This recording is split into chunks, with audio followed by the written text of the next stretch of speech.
Shalom umat Tuhan yang diberkati oleh kemurahan Tuhan. Kita semua masih ada, kita semua masih dilindungi, masih dipelihara oleh Tuhan sampai hari ini. Segala kemuliaan hanya bagi Tuhan. Terima kasih saya ucapkan kepada Om Doni dan Tante Lance yang memberikan kesempatan kepada saya untuk membagikan renungan pada hari ini. Dan tentu saja saya mengucap syukur kepada Tuhan Yesus untuk kehidupan yang Dia percayakan, agar saya bisa melayaninya dan memuliakannya dalam kehidupan saya. Haleluya.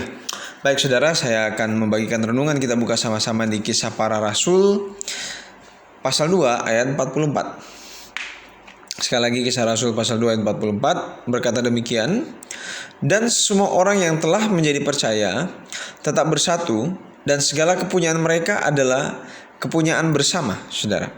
Nah, dunia ini punya satu prinsip, punya satu statement yang berkata bahwa equality before law, ya, equal before law, everyone is equal before law, ya, bahwa semua orang itu setara di hadapan hukum. Jadi kalau terjadi ketidakadilan, terjadi ketidaksetaraan, maka harus diselesaikan di hadapan hukum, saudara. Nah, tetapi kalau kita mempelajari firman Tuhan, intisari dari ayat 44 ini berkata bahwa dan semua orang yang telah menjadi percaya tetap bersatu, dan segala kepunyaan mereka adalah kepunyaan bersama. Dalam bahasa Inggrisnya berkata begini. Now all who believed were together and had all things in common. Nah, saya mau memberi satu statement bahwa kita sebagai anak-anak kerajaan Allah, warga kerajaan Allah, anak-anak Allah, saudara, kita punya satu prinsip yang lebih baik sebenarnya. Prinsipnya yang tadi tidak salah, tapi kita punya yang lebih baik, yaitu love before equality, yaitu kasih mendahului keadilan, kasih mendahului kesetaraan. Jikalau kita memiliki kasih, maka ketidakadilan itu bisa dicegah, ketidaksetaraan itu bisa dicegah, saudara. Ya, nah, have things in common, yaitu kesetaraan atau keadilan. Kita tahu bahwa ketidakadilan atau ketidaksetaraan, saudara, itu menyebabkan sampai hari ini menyebabkan banyak terjadi kebencian, banyak terjadi kelompok-kelompok orang-orang yang terkotak-kotak, saudara. Mereka dengan prinsip-prinsipnya yang berbeda-beda, lalu kemudian saling membenci satu dengan yang lainnya, saudara. Kenapa? Karena ada ketidaksetaraan, karena ada ketidakadilan, saudara. Nah, kita belajar, saudara, kita lihat latar belakangnya dulu. Di Yerusalem pada waktu itu ada begitu banyak suku, bangsa, dan bahasa, saudara. Ya, mereka berkumpul. Yerusalem itu sebenarnya pusat dunia pada waktu itu. Nah, ada begitu banyak manusia yang ada di sana, saudara. Mereka mungkin ada orang Mesir dari Afrika, ada orang Romawi pasti tentunya, mereka dari Eropa, lalu kemudian ada orang Yunani dan Yahudi sebagai native people, orang lokal di sana, saudara. Ya, nah, saudaraku, ketika terjadi Pentakosta, banyak orang dari segala macam suku, bangsa, bahasa itu kemudian menjadi percaya kepada Kristus. Mereka menjadi satu, ya, disebut sebagai pengikut Kristus, saudara. Nah, kita lihat, saudara, bagaimana mungkin bisa perbedaan-perbedaan itu bisa bisa terjadi keadilan, kesetaraan di dalamnya, saudara. Kita tahu bahwa pada zaman itu masih ada tuan dan budak, saudara. Masih ada tingkatan derajat dan kasta dan segala macamnya yang sejenis itu, saudara. Nah, kita belajar sama-sama have things in common, yaitu kesetaraan atau keadilan, love before equality. Nah, apa sih sebenarnya yang kita bisa dapatkan dari jemaat mula-mula? Yang pertama, saudara, kita lihat di Galatia pasal 3 ayat 26 sampai 29. Ini surat Paulus, ya. Paulus ini orang yang sangat, sebelum dia mengenal Kristus, dia orang yang sangat religius, agama, dia sangat menegakkan agamanya. Agama itu suatu kelompok, saudara, ya. Pengikut Kristus tidak membeda-bedakan orang. Nah, singkat cerita, saudara, bahwa Paulus ini kemudian Saulus, dia mengenal Kristus dan dia menjadi Paulus, ya. Dia menulis ayat ini, menulis surat Galatia ini, saudara. Dikatakan begini, sebab kamu semua, ayat Galatia pasal 3 ayat 26, sebab kamu semua adalah anak-anak Allah karena iman di dalam Yesus Kristus. Karena kamu semua yang dibaptis dalam Kristus telah mengenakan Kristus. Nah, 28 berkata begini. Dalam hal ini tidak ada orang Yahudi atau orang Yunani, tidak ada hamba atau orang merdeka, tidak ada laki-laki atau perempuan, karena kamu semua adalah satu di dalam Kristus Yesus. Dan jikalau kamu adalah milik Kristus, maka kamu juga adalah keturunan Abraham dan berhak menerima janji Allah. Perhatikan sama dengan ayat 44 tadi. Dan semua orang telah menjadi percaya tetap bersatu, menjadi satu, saudara. Nah, yang pertama, saudara, love before equality. Nah, kita pelajari di sini bahwa jangan menjadi orang yang rasis, saudara. Ya, jangan rasis. Tidak boleh lagi ada rasialisme di dalam keseharian kita. Jika seseorang ada di dalam Kristus, maka dia akan memandang dengan kasih, tidak membeda-bedakan. Seperti Tuhan Yesus berkorban untuk keselamatan semua suku bangsa, tidak membedakan siapapun, saudara. Hari gini masih banyak, saudara. Rasisme itu masih banyak sekali, ya. Kita belajar untuk tidak menjadi orang yang seperti itu. Kalau ada yang merugikan kita, saudara, satu atau dua orang, jangan hakimi sukunya. Jangan hakimi seluruh suku bangsanya, saudara. Ya, oknum yang merugikan kita, belum tentu yang lain sama. Yang lain bisa saja berbeda, saudara. Kita belajar untuk tidak rasis, saudara. Berhenti menjadi orang yang rasis. Banyak orang Kristen tetapi masih hidup, masih memegang prinsip-prinsip rasisme, yang menganggap sukunya itu lebih baik daripada suku orang lain, bahasanya lebih baik daripada bahasa yang lain.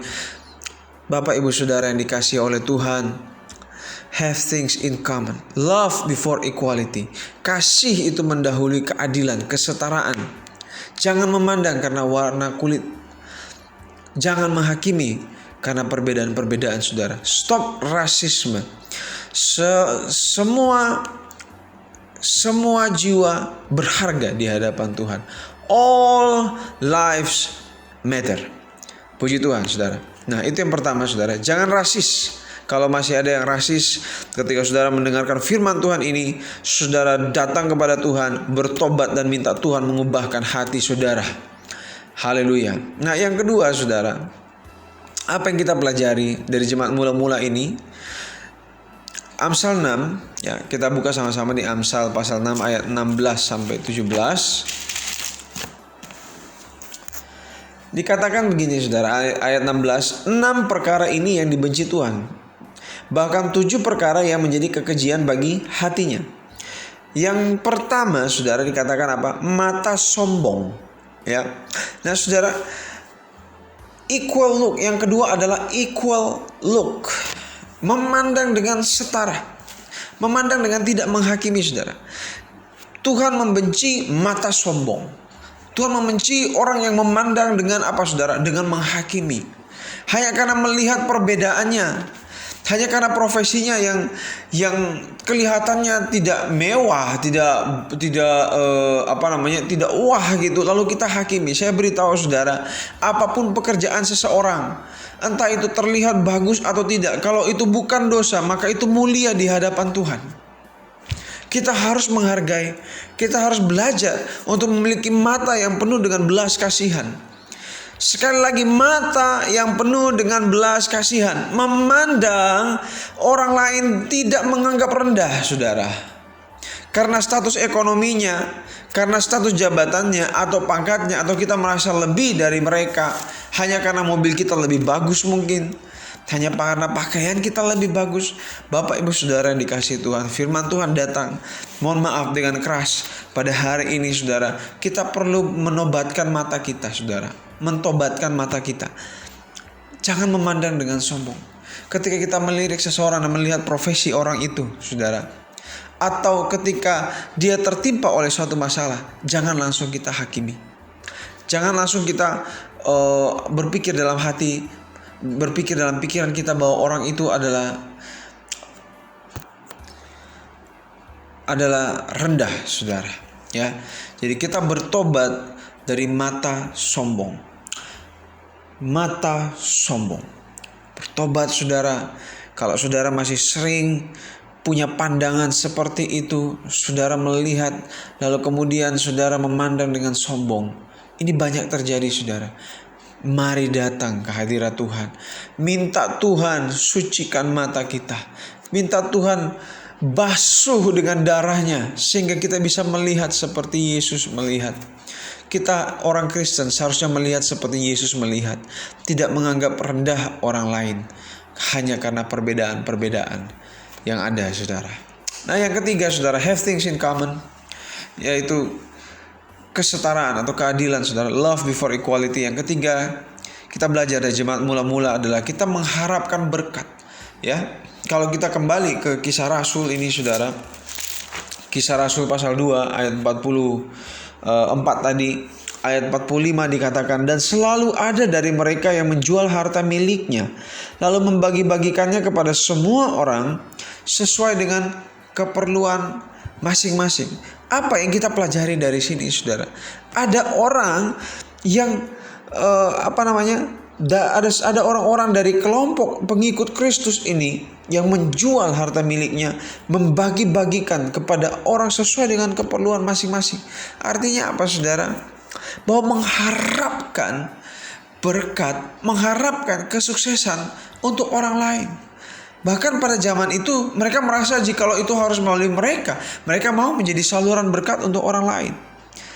Nah, intisarinya adalah yang kita pelajari bahwa kita harus mengharapkan berkat, mengharapkan keberhasilan untuk orang lain, saudara. Balik lagi kita ke Amsal pasal 6 tadi ayat 18, saudara. Ya, dikatakan bahwa hati yang membuat rencana yang jahat, hati yang merencanakan atau memikirkan yang jahat, berimajinasi yang buruk terhadap orang lain. Orang kalau punya hati seperti ini sudah dikuasai oleh iri hati, bukan lagi dengan kasih. Orang kalau dikuasai oleh iri hati, apapun yang terjadi kepada orang lain, semuanya jelek di matanya. Semuanya jelek dalam hatinya. Ketika seseorang dipromosikan, dia katakan itu pasti karena sogok. Ketika seseorang bisa membeli rumah, itu pasti karena korupsi. Saudara, kenapa? Karena seseorang sudah begitu dikuasai oleh iri hati. Dia tidak sanggup lagi untuk bersuka cita. Dia hanya bisa bersuka cita saat orang lain berduka cita, saudara. Ya, itulah iri hati, saudara. Oke. Nah, saudara, hari ini kita belajar, saudara, kita untuk mengharapkan berkat, kita mendoakan, minta berkat dari Tuhan kepada orang lain, minta kesuksesan dari Tuhan untuk orang lain, ya. Kalau saudara berpikir, loh bagaimana dengan saya? Bapak, Ibu, saudara kasih Tuhan, ketika engkau tidak memikirkan dirimu sendiri, Tuhan yang akan memikirkan kamu. Kita ini gak perlu khawatir lagi. Tuhan itu sudah sayang, Tuhan itu sudah begitu mengasihi kita. Dia sediakan semua yang kita perlukan untuk hidup yang baik, untuk bisa menjadi saksinya, untuk memuliakan Tuhan. Haleluya. Kalau masih ada iri hati, mari kita bertobat, saudara. Bapak, Ibu, saudara kasih Tuhan, iri hati itu dosa yang bodoh sebenarnya, ya. Itu tidak menguntungkan kita dan menggerogoti kita dari dalam, malah merugikan, saudara. Itu dosa yang bodoh. Udah merugikan kita, tidak berkenan pula di hadapan Tuhan. Kalau itu adalah suatu sacrifice, pengorbanan yang merugikan kita, tanda kutip, saudara, ya. Ketika kita berkorban berarti ada sesuatu yang hilang dari kita. Tetapi kalau itu berkenan di hadapan Tuhan, itu baik. Tapi iri hati ini, kita ini jadi korban sebenarnya, tapi tidak berkenan pula di hadapan Tuhan. Nah, saudara, apa yang harus kita lakukan? Paulus berkata, aku bersuka cita dengan orang yang bersuka cita, dan berduka dengan orang yang berduka cita. Dan kita belajar supaya bersuka cita dengan orang yang sedang bersuka cita, dan kita turut berduka dengan orang yang sedang tertimpa masalah, saudara. Mintakan berkat bagi orang lain. Berkati orang yang saudara iri itu. Itulah cara melatih hati, saudara, supaya bebas dari iri hati, saudara. Haleluya. Nah, jadi mari kita belajar mengasihi, ya. Dengan cara ketiga hal ini, saudara. Yang pertama adalah jangan rasis. Yang kedua, jangan memandang dengan sombong. Yang ketiga, harapkan berkat dan keberhasilan untuk orang lain, saudara. Inilah yang dilakukan oleh jemaat mula-mula. Kekristenan kita akan menjadi penuh kuasa ketika kita melakukan hal ini. Sama seperti jemaat mula-mula. Mereka sangat ditakuti, mereka sangat disegani. Namun pada waktu yang sama, bersamaan, mereka pun sangat disukai. Saya percaya jemaat eklesia akan menjadi jemaat-jemaat yang luar biasa, yang ditakuti, disegani, namun juga disukai pada waktu yang bersamaan. Dan nama Yesus ditinggikan, dimuliakan melalui kehidupan kita. Tuhan memberkati kita semua. Have a nice day for everyone. Haleluya. Amin.